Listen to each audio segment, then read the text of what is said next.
buenas noches. Interrumpimos la programación con un infoflash urgente. Son exactamente las 7 de la noche y hoy traemos un tema que sigue encendiendo debates. ¿Puede la historia explicarse por las ideas o todo gira en torno al dinero y el poder? Para responder, traemos a 5 voces expertas. La respuesta la tiene el materialismo histórico y para entenderlo mejor, escuchemos primero a María y también a Kare. Adelante.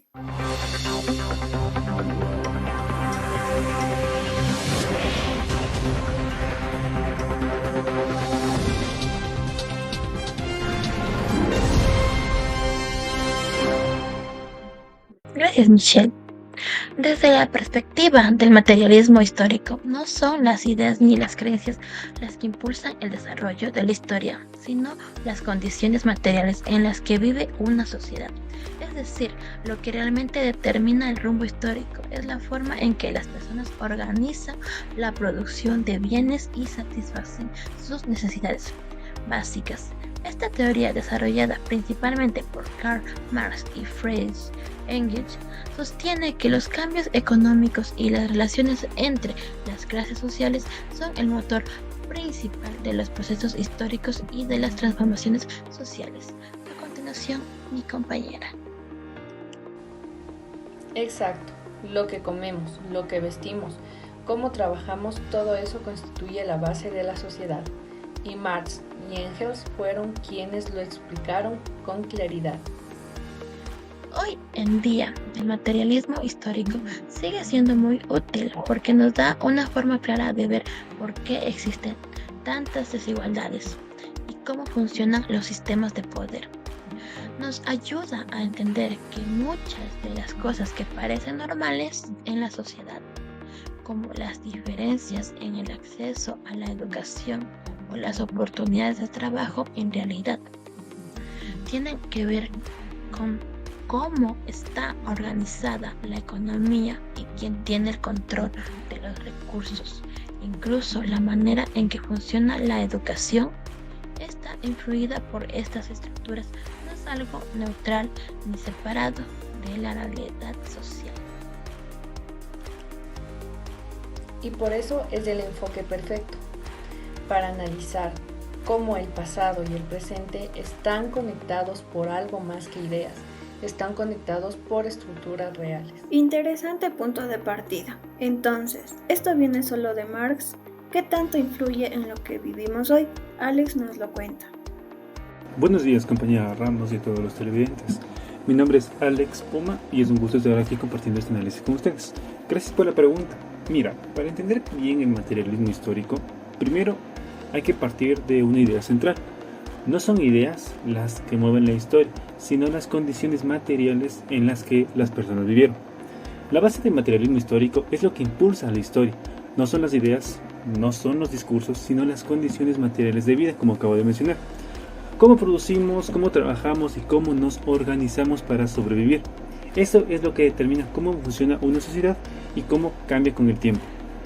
Marx y Engels explican que los cambios sociales no ocurren por casualidad, ni por decisiones individuales, sino porque el sistema económico empieza a quedarse obsoleto, corto para las nuevas necesidades. Por ejemplo, el paso del feudalismo al capitalismo no se dio porque alguien lo decidió, sino porque aparecieron nuevas formas de producción, nuevas clases sociales y formas diferentes de organizar la economía. Aquí entra un concepto clave: la relación entre infraestructura y superestructura. La infraestructura es la base económica, la producción, el trabajo, la tecnología, y la superestructura son las leyes, la política, la cultura. Y aunque a veces parezca que lo ideológico manda, en realidad es la base económica la que termina influyendo en todo lo demás. Por eso las ideas dominantes muchas veces responden a los intereses de las clases que tienen el poder económico. El cambio social desde esta perspectiva ocurre cuando hay una contradicción entre las fuerzas productivas o las relaciones de producción. ¿A qué me refiero con esto? Cuando la tecnología o las capacidades productivas superan lo que el sistema permite, se generan tensiones, crisis, y estas crisis pueden terminar en cambios profundos. Y aquí es donde entra la lucha de clases. Marx dice que toda la historia es la historia de la lucha. En el caso del capitalismo, se ve en el enfrentamiento entre la burguesía, que es la dueña del capitalismo, y el proletariado, que solo tiene la fuerza de trabajo. Esta tensión es el motor de los grandes cambios y es la base para entender por qué el materialismo histórico sigue siendo tan relevante hasta el día de hoy. Gracias, Alex. Y hablando de luchas y revoluciones, les voy a hablar de ejemplos que marcaron épocas. Esto no se queda en la teoría. La Revolución Francesa, la Revolución Rusa y los procesos de descolonización son ejemplos reales donde el materialismo histórico ayuda a entender por qué estallaron. En América Latina, revoluciones como la cubana o movimientos populares en Chile y Nicaragua también se inspiraron en este enfoque. Aunque claro, algunos gobiernos tergiversaron la teoría para imponer sistemas autoritarios, así que también vale mirar eso con ojo crítico.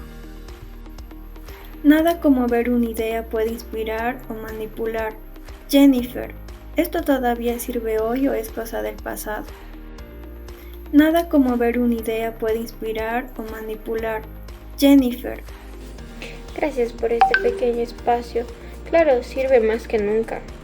El materialismo histórico ayuda a entender por qué hay pobreza, por qué el trabajo precario es normalizado o por qué la riqueza se centra en muy pocas personas.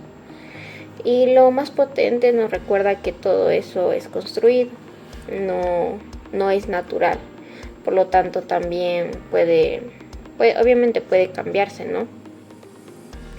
Además, se ha actualizado ahora hablar el marxismo feminista, el ecológico o del precario, que explica cómo se explota incluso a quienes sí tienen empleo, pero viven inseguros. Todo eso se siente muy presente.